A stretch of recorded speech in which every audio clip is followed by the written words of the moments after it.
Well,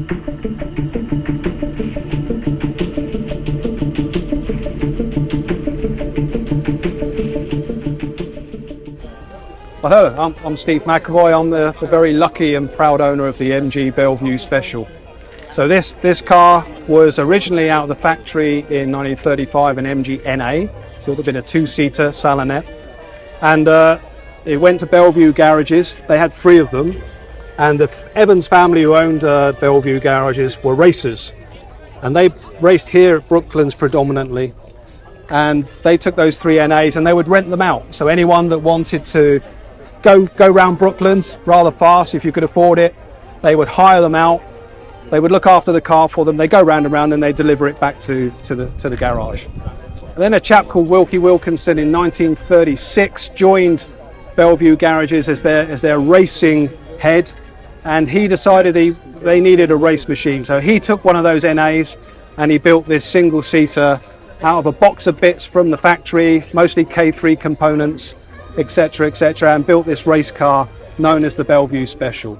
So this raced predominantly at Brooklands pre-war under the Evans family, and even Wilkie himself drove it several times.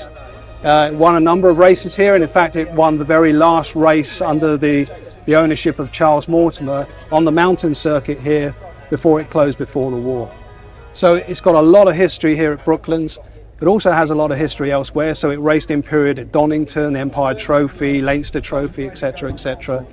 It also raced at Goodwood post-war, so at the very first Goodwood event in 1948. It was there on the grid next to a guy called Sterling Moss, who was his very first race in his little Cooper. So this was there with him. And under Basil DeLisa, it raced in Goodwood for many, many years. It won the Whitson Trophy, etc. So it has a lot of provenance. I'm extremely lucky to own it.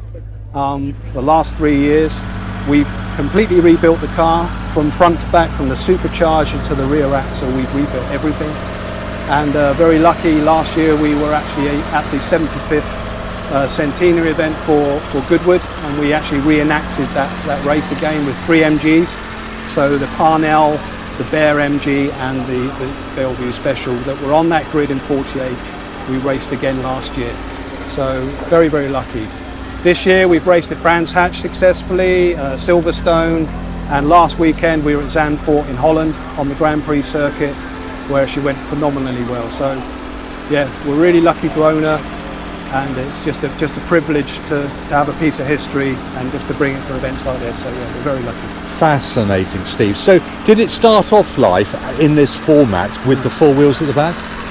No, it would have been pretty much similar to these things. So it would have been a two-seater in 1935, and then in 1936 built as you see it today. With the 2 pairs? It would change from 2 wheels to single wheels depending on the type of circuit it was going to race on. So it did a lot of hill climbing, so hill climbs you'd predominantly use the 2 wheels.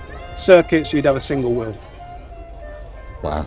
And bigger diameter than what you see on the front, so we've got 20-inch wheels that go on the back for circuits, and yeah.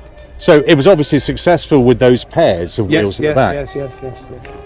Why didn't it catch on? Well, it kind of did. If you imagine that in the 30s they didn't have the technology to be big rubber, so wide rubber you see on race cars. So if you imagine, you know, more grip, more rubber, so they had the twin wheels, much like the Auto Union did, and very successful in the 30s. The Auto Unions had the twin. You know, Rossenmeyer used to race that very famous Auto Union around the world, and he had twin wheels on the back. Right. She's gorgeous. Thank you. Yeah. Thank you very much for bringing it today, Steve. We are very, very honoured to have it here. My pleasure to bring it back home. Thank you.